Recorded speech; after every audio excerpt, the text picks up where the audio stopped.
بسم اللہ الرحمن الرحیم۔ پیارے بھائیو اور بہنوں، السلام علیکم ورحمۃ اللہ وبرکاتہ۔ میں ہوں آپ کا میزبان حکیم شہباز حسین عوان اور آپ اس وقت دیکھ رہے ہیں حکیم Shahbaz herbal T V on YouTube. آج کی اس مختصر سی ویڈیو میں آپ کی خدمت میں منہ کی بدبو کے لیے طب یونانی کا ایک انتہائی آسان علاج جو ہے وہ بیان کرنے جا رہا ہوں۔ یہ نسخہ خوردنی طور پہ آپ نے استعمال کرنا ہے اور اللہ کے فضل و کرم سے منہ کی بدبو سے آپ کی جان چھوٹ جائے گی۔ منہ کی بدبو کے کئی اسباب ہوتے ہیں، ان کو دیکھنا بھی پڑتا ہے، اس پہ بھی آپ نے غور کرنا ہے۔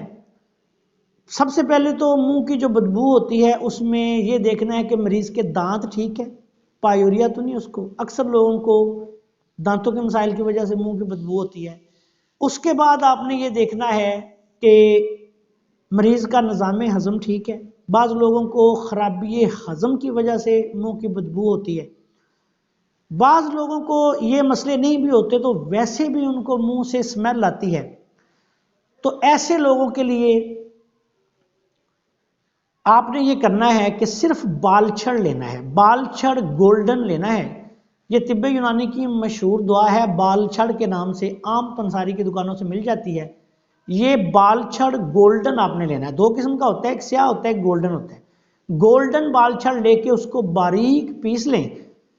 ایک ماشا کی مقدار میں آپ نے دن میں 3 دفعہ کھانا کھانے کے 1 گھنٹے بعد نیم گرم پانی کے ساتھ استعمال کرنا ہے۔ اس کو 2 ہفتے سے لے کے 1 ماہ تک استعمال کر لیں، اللہ کے فضل و کرم سے منہ کی بدبو سے آپ کو چھٹکارا مل جائے گا۔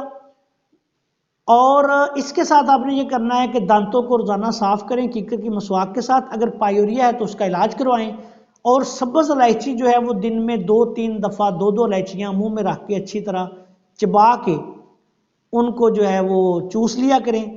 یہ انشاءاللہ تعالیٰ آپ علاج کریں۔ جن لوگوں کو منہ کی بدبو کا مسئلہ ہے انشاءاللہ تعالیٰ ان کا مسئلہ حل ہو جائے گا۔ آخر میں اس دعا کے ساتھ آپ سے اجازت چاہتا ہوں کہ اللہ تعالیٰ ہم سب کا حامی ناصر ہو۔ اگر آپ کو ہماری ویڈیو پسند آئی ہو تو اس کو لائک بھی کریں، شیئر بھی کریں اور ہمارے چینل کو سبسکرائب بھی کر لیں تاکہ ہماری ہر نئی آنے والی ویڈیو آپ کی خدمت میں پہنچتی رہے۔ السلام علیکم ورحمۃ اللہ وبرکاتہ۔